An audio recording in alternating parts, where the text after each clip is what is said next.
Hello, this is a fretless bass lesson, probably the only fretless bass lesson I'll do. What I've done is I've taken some of the ideas from Steve Bailey's fretless bass lesson, which is also on YouTube. I suggest you check that out. I will leave the address in the info box for you. But this is kind of some of the things that I find that are helpful that he didn't mention in his video. The first one, I think, is your finger curvature, especially when you go higher up the neck.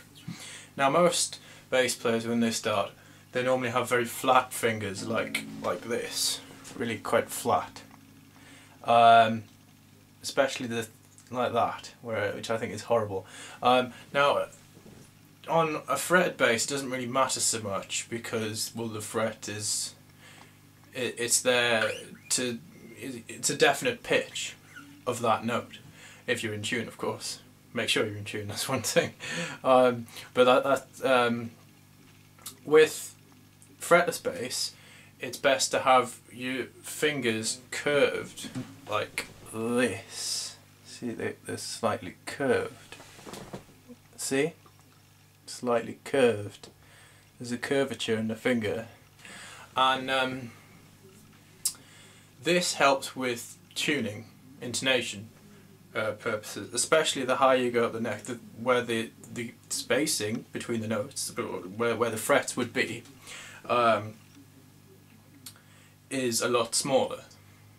So I'll demonstrate. Right, I'll start on the G, which would be the 12th fret if it had frets, but most fretless basses have dots, and that's your two dots, the octave.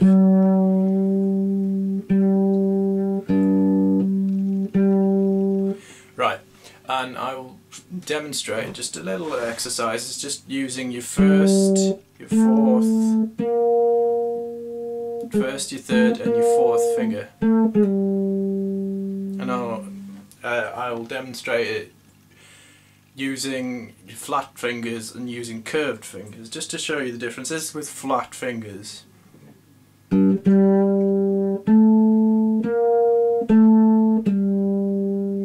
now with curved fingers.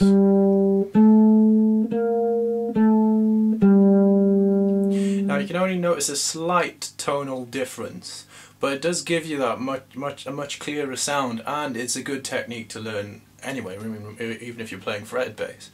But yeah, it's really important to keep your fingers nice and curved. So you're playing on the tips of your fingers, and especially when you get really high up here.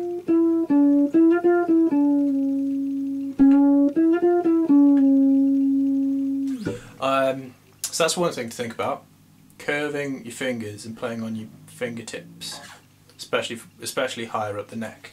Now next, I'm going to just do a little exercise. This is an exercise I learned actually from activebass.com, from one of the guys on activebass.com. He showed me this exercise using the major scale, going up the neck on one string with an added ninth. So if you start on the G string,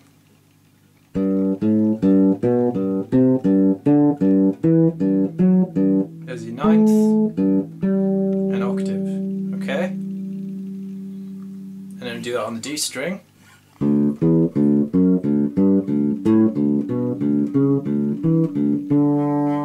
Now the thing is, you can do this with just one finger, which is quite good for training, and also remember about curving your finger and playing on the tips of your finger. It's quite good to do it with one finger, because then you only have to focus on the one, and you don't have to focus about switching fingers, and you get to concentrate on the intonation and what you hear, what your ears hear.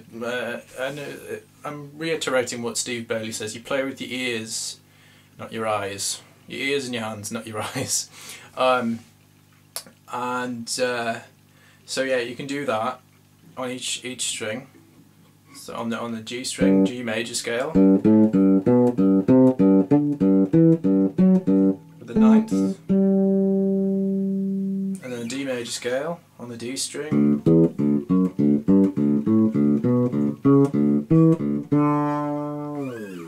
And then the A major scale on the A string.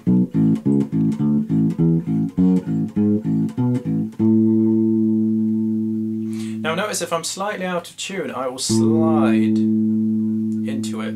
Now that's the great thing about Fretless. If you know you're slightly out of tune and you slide into the note, say for example I'm playing the C here. Now if I'm a little bit sharp, you can slide back down and use that as a little, well, yeah, a little kind of lick or phrase, kind of a run into something. And that's the great thing about Fretless, is that, well, I learned from one of the very few Fretless books that are out there.